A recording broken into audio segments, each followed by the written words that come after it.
안녕하세요. 4월 15일 목요일 새벽 예배를 하나님께 올려드립니다. 기도하십니다. 좋으신 주님 감사합니다. 오늘도 믿음으로 말씀으로 하루를 시작하며 우리의 인생을 주님 앞에 올려드리오니 산 재물과 같이 우리의 삶을, 심령을, 가정을, 자녀를 받아주시고 하늘의 능력으로 새롭게 하여 주옵소서. 나의 가는 길을 오직 그가 아시나니 그가 나를 단련하신 후에 내가 정금같이 되어 나오리라 하셨사온데 변화되며 훈련되어지며 주님이 원하시는 믿음의 사람들로 새 힘을 새 능력을 얻을 수 있도록 은혜를 베풀어 주옵소서.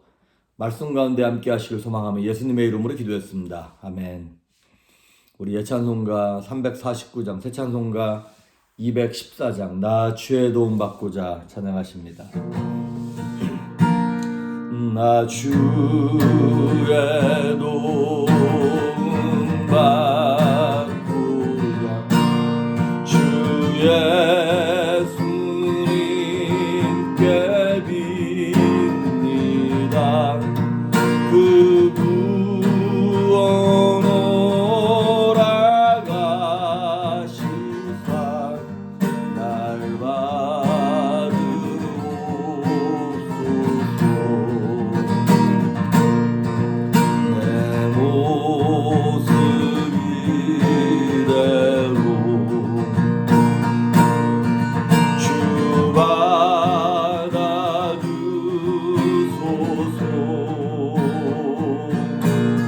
날 위해 돌아가신 주 날 받아주소서. 죄에 빠져 영구 날 위해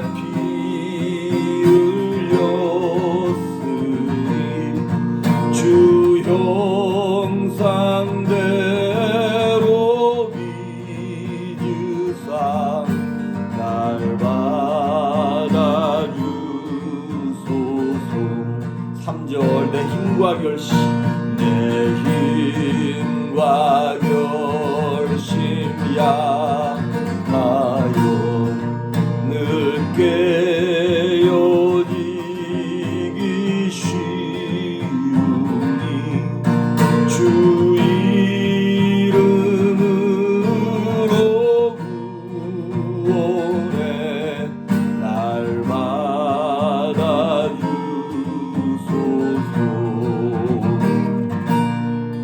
내 모습 이대로 주 받아주소서.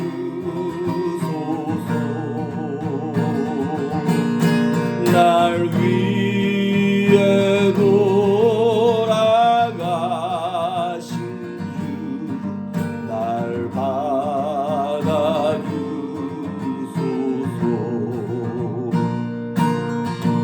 내 주님 서신 바람 나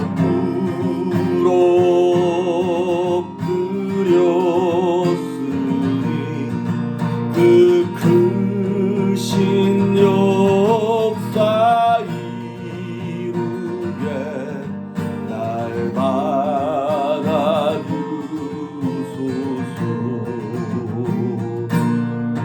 내 모습 이대로 주 받아주소서.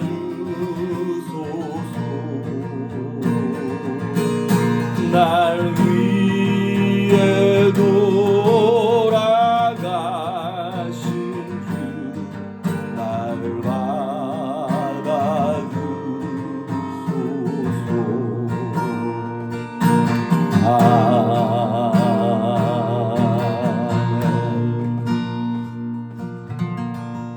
아멘. 오늘 우리에게 주시는 하나님의 말씀은 사도행전 2장 43절에서 47절입니다. 사도행전 2장 43절에서 47절 말씀까지 봉독해 올립니다. 사람마다 두려워하는데 사도들로 말미암아 기사와 표적이 많이 나타나니 믿는 사람이 다 함께 있어 모든 물건을 서로 통용하고 또 재산과 소유를 팔아 각 사람의 필요를 따라 나눠주며 날마다 마음을 같이하여 성전에 모이기를 힘쓰고 집에서 떡을 떼며 기쁨과 순전한 마음으로 음식을 먹고 하나님을 찬미하며 또 온 백성에게 칭송을 받으니 주께서 구원받는 사람을 날마다 더하게 하시니라. 아멘. 자, 오늘 43절에 보니까 사람마다 두려워한다 그랬어요. 그런데 시작은 두려움으로 시작했는데 47절에 보니까 온 백성에게 칭송을 받는다 그랬어요. 칭찬받는. 참, 사람들이 교회를 무서워한다기보다도 이렇게 두려워하는, 함부로 할 수 없는, 범접할 수 없는 영적 권세와 교회의 권위가 있어야 되는데, 그리고 칭송받고 칭찬받는, 역시 교회가 하니까 다르구나라고 하는 그런 것이 초대교회는 있었죠. 그런데 요즘은 두려워하기보다는 무시받고 욕먹는 시대가 되었습니다. 교회야말로 컴퓨터에 그 리셋 버튼 있죠. 그것을 막 컴퓨터 프로그램을 싹 다 밀어버리고 새롭게 세워야 되는 것처럼 처음 포맷으로 돌아가야 하는 그러한 제2의 종교개혁이 필요한 시대를 우리가 살고 있는 것 같습니다. 그런데 우리가 교회를 다 없애버리고 다시 시작 이렇게 할 수 없으니까 처음으로 되돌릴 수는 없지만 처음 생겨난 예루살렘 교회를 보면서 교회가 이런 모습으로 가야 하는구나 라고 하는 모델을 우리가 다시 한번 생각해 보면서 그 교회의 본질과 이상에 한번 따라가려고 애를 쓰는 그런 정신이 필요한 것 같습니다. 오늘 저도 간단하게 한번 보도록 하겠습니다. 첫 번째 43절에 보니까 사람마다 두려워했어요. 왜냐하면 사도들로 말미암아 기사와 표적이 많이 나타나다고 그랬어요. 기사와 표적, science and wonders. 그러니까 쉽게 얘기하면 기적이 나타났다는 거예요. 그러면 기적이 나타났다는 얘기는 무슨 얘기냐면 많은 사람들이 갖고 있었던 삶의 문제가 교회에 와서 하나님을 만나고 이것이 해결됐다는 얘기인 거죠. 문제가 해결됐다는 얘기인 것입니다. 그러니까 그렇지 않아요. 아무것도 사람들이 이거 해달라, 병 고쳐달라, 뭘 해달라 얘기하는 게 없는데 내가 하늘에서 불이 떨어지게 할게. 이런 기적이 나타나지는 않을 것 아니겠습니까? 그러니까 기사와 표적이 많이 일어난 교회라고 하는 얘기는 요즘으로 풀이하면 어떠한 사람이든 어떠한 불신자든 교회에 와서 예배를 드리면서 기도응답을 받고 삶의 문제가 해결되었다라고 하는 것을 얘기하고 있는 것입니다. 그렇습니다, 여러분. 여러분은 예배를 드리면서 우리 조이풀교회를 다니면서 막 고민하고 있던 삶의 문제, 걱정하고 있었던 눌렸던 영혼의 문제로부터 응답을 받고 설교를 들으면서 예배를 올려드리면서 하나님 이건 나한테 하시는 말씀이구나. 내게 말씀하시는 위로이고 책망이구나. 그리고 이렇게 닫혔던 마음문이 예배를 드리면서 확 열리는 그런 경험들을 해보신 적이 있으십니까? 그게 바로 오늘 43절의 말씀이에요. 기사와 표적, 즉 기도의 응답, 삶의 문제에 대한 해답을 받았다라고 하는 것입니다. 살면서 신앙생활을 하면서 다른 것은 좀 부족해도 삶의 문제에 대한 응답이 있는 교회라면 여러분들의 교회이고 충분히 다닐 만한 교회인 것이죠. 그래서 초대교회로 돌아가자 그랬을 때 우리가 생각해야 될, 표면적으로 봤을 때 가장 첫 번째 나타나는 현상은 무엇이었냐면 내 삶의 문제, 그것이 죄의 문제, 죽음의 문제, 여러 가지 삶의 문제들이 해결된 교회인가? 그러면 우리가 충분히 사모해야 되고 다닐 만한 가치가 있는 교회라고 하는 것이죠. 첫째, 기도 응답이 있는 교회 43절에. 두 번째는 뭐냐면 44절에 보니까 믿는 사람이 다 함께 있어 모든 물건을 서로 통용하고, 그 삶의 문제를 기적적인 방법으로 하나님이 해결해 주셨어요. 하나님이 풀어주신 걸로 말미암아 교회에 들어오고 난 다음에 무슨 현상이 나타나냐? 서로 함께 있으면서 모든 물건을 서로 통용하고, 45절 재산과 소유를 팔아 각 사람의 필요를 따라 나눠주며, 자, 이건 무슨 얘기냐면 사랑이 넘쳤다는 거예요. 첫째 교회의 특징은 기도응답이 넘쳤고 두 번째는 사랑이 넘쳤다는 것이에요. 모든 물건을 서로 통용했다. 그 얘기는 무슨 얘기일까요? 내가 막 집에 맛있는 거 나만 먹어야지 그러지 않냐고 맛있는 거 있으면 교회로 갖고 와. 그 얘기는 무슨 얘기입니까? 교회 안에 밉고 싫은 사람이 없다는 얘기죠. 내가 가지고 온 좋은 것을 저 사람도 함께 나누면 좋겠다라고 하는 얘기인 거죠. 사랑이 넘쳤다는 얘기인 것이죠. 인색하지 않고 서로가 마음의 문을 열었다는 얘기인 거죠. 근데 이제 이런 얘기를 보면 참 부끄럽고 창피하죠. 우리 교회도 그렇고 요즘에 있는 교회들도 마찬가지고 지금은 교회의 담이 너무 높아서 서로가 서로에게 담이 너무 높아서 이 사람 나하고 안 맞아, 불편해, 싫은 사람이 참 교회 안에도 많이 있습니다. 그런데 초대교회는 여러분 서로 물건을 통용했다는 얘기는 우리식으로 말하면 내가 벌어온 월급 교회에다 갖다 놓고 필요한 사람이 갖다 쓰자 이 얘기랑 마찬가지입니다. 이게 어떻게 가능할까? 사실 이거를 갖고 와서 어떤 사회에다가 접목시킨 시스템이 공산주의잖아요. 공평하게 서로 나눠갖자는 거예요. 그러니까 공산주의의 시작점이 사실은 성경에 나와 있는 이겁니다. 그럼 공산주의가 그럼 그걸로 따라가야 되는 거냐? 이 공산주의를 주창했던 사람이 알지 못했던 것이 하나 있어요. 이상은 되게 좋은데 문제가 있어요. 뭐냐면 사람의 욕심과 인간의 시기심이 있다는 것을 간파하지 못했어요. 사람의 욕심과 시기심 때문에 공평하긴 공평한데 공평하게 가난하고 공평하게 못 살고 공평하게 서로 그냥 지옥 가서 살아가는 것이죠. 사실 공평하지도 않죠. 몇몇 사람들이 지들의 어떤 그런 이익만 착취하는. 그런데 어쨌든 초대교회는 기도의 응답이 넘쳐난 것으로 말미암아 사람들의 마음속에 하나님의 은혜가 들어오니까 사랑이 넘쳐나서 45절에 나타나는 것처럼 재산과 소유를 팔아 각 사람의 필요를 따라 나눠줬다 그랬어요. 사랑함으로 말미암아 삶의 문제가 해결되기 시작하는 거예요. 자, 여기에 이제 우리 현대 교회가 회복해야 될 부분인 거예요. 43절에 처음에 교회에 올 때는 어떻게 왔어요? 기적 같은 기도의 응답을 보고 왔어요. 하나님이 기적을 베풀어 주셨어요. 그러고 난 다음에 교회에 들어오고 난 이후에는 어떤 현상이 나타나는 거예요? 이제 처음에는 기적으로 삶의 문제가 해결됐는데 이제는 사람들의 사랑으로 말미암아 삶의 문제가 해결되기 시작하는 거예요.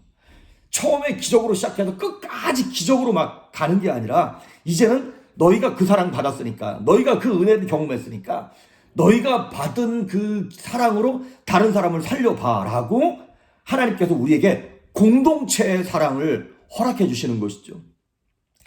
그래서 여러분, 이런 우리 우스갯소리가 있잖아요. 초신자들의 기도는 하나님이 쉽게 응답한다고. 그래요. 보면은 믿음 좋은 권사님, 집사님, 수십 년 신앙생활한 이 목사 같은 사람의 기도는 어떤 잘 응답이 안 되는 것 같은데 이제 예수 믿는 사람들은 기도하면 다 응답받아. 근데 그 사람들이 계속 그렇게 가야 되는데 어느 정도 시간이 지나고 나면 희한하게 기도 응답이 잘 안 되는 것 같은 느낌을 받을 때가 있어요. 그건 뭐냐면 우리가 어렸을 때는 엄마 아빠한테 그냥 엄마 돈, 엄마 배고파 그러면 돈도 주고 밥도 먹여주고 그랬는데 점점점 성장하면 이제 우리가 성장한 사람으로서 해야 할 부분들을 우리가 하라는 거예요. 그리고 우리는 더 영적으로 고상한 일을 위하여 우리의 삶을 드리라고 하는 것이죠. 그래서 우리에게 허락하신 것이 무엇이다면 공동체입니다. 믿음의 공동체. 그 믿음의 공동체 안에서 새로운 사람이 들어왔을 때 그 사랑으로 우리가 녹여내면 그 초신자 입장에서는 그것이 기적인 것이죠. 그래서 처음엔 기적으로 시작했지만 나중엔 사랑으로 끝나야 하는 것이 교회의 이상적인 모습인 것입니다.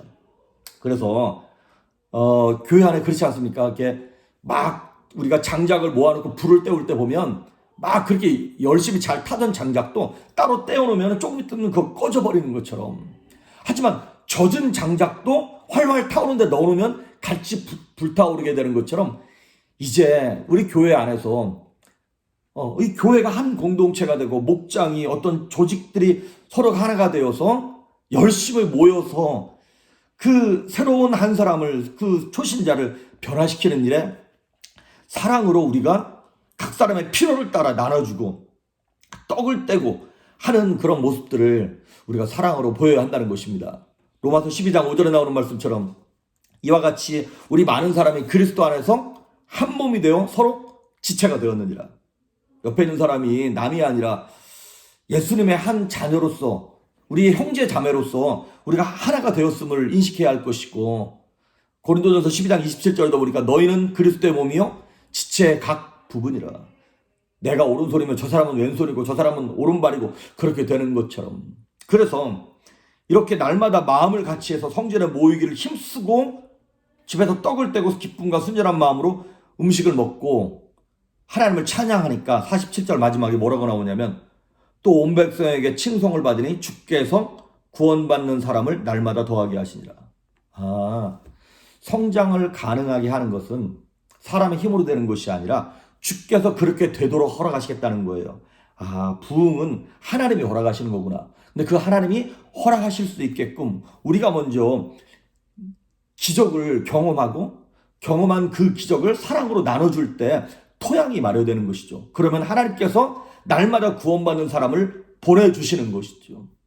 그 일을 위해서 우리가 읽지는 않았습니다만 42절 뒷부분에 나오는 것처럼 오로지 기도하기를 힘쓰고, 그래서 오는 사람들이 기적을 경험하고 하나님의 사랑으로 녹아내려서 성장하는 교회, 성장하는 가정, 성도가 되어야 될지를 믿습니다. 오늘도 저도 이제 조이풀 교회를 이제 개척한 지 10년 돼서 여기까지 왔는데, 이렇게 코로나 시대를 맞이하면서 여러 가지 생각이 들어요.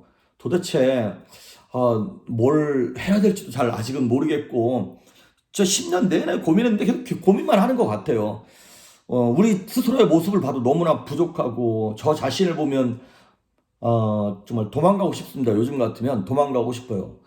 설교하는 것도 정말 저의 영적인 어떤 텐션이나 이런 것들이 쫙 이렇게 올라와서 정말 은혜로운 말씀, 하나님 기뻐하시는 말씀을 전해야 되는데 맨날 이렇게 버벅대고 앉아있고, 저도 이렇게 무슨 말씀을 전해야 할지 모르겠고, 막 저 자신의 부족함을 보면서 과연 조이풀교회가 하나님 기뻐하시는 교회로 제대로 가는 것일까 하는 어떤 회의도 들고 여러 가지 생각들이 많이 있습니다.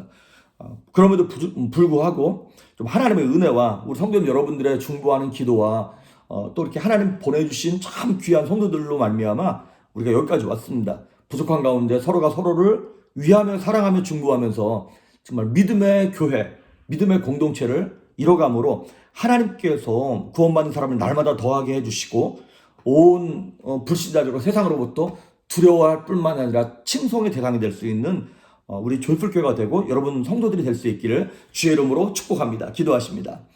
참 좋으신 하나님 감사합니다. 부족하고 연약하여 무엇을 어찌해야 할지 알지 못하는 이때에 하나님 우리에게 지혜와 하나님의 은혜를 허락하여 주셔서 정말 초대교회의 그 은혜를 우리도 회복하게 하시고 주님의 말씀을 따라 더 열심으로 기쁨으로 신명나게 따라가 정말 천국을 침노하며 빼앗는 그 기적과 능력이 우리 온 성도들에게 넘쳐날 수 있도록 긍휼과 은혜를 베풀어 주시옵소서. 감사드리옵고 예수님의 이름으로 기도했습니다. 아멘.